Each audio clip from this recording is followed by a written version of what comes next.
If you prefer the old Windows 10 style, then you're in luck. In this short video tutorial, we will show you how to make the desired adjustments in just a few clicks. Now first, open Taskbar Settings by right-clicking on your taskbar, then select Taskbar Settings. Then, scroll down and look for Taskbar Behaviors, and in here, look for the option. Select the far corner of the taskbar to show Desktop, then check the box. After that, change the alignment of the taskbar icons by looking for the option Taskbar Alignment and open the selection menu to the right.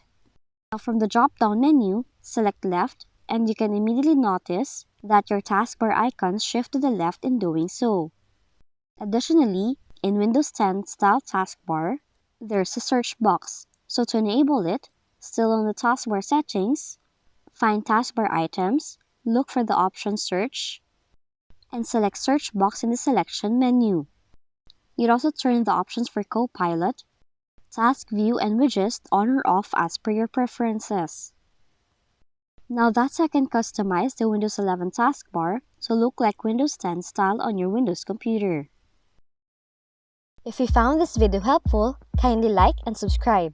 You may also click and turn on the notification bell so you can be notified from whenever we release new videos.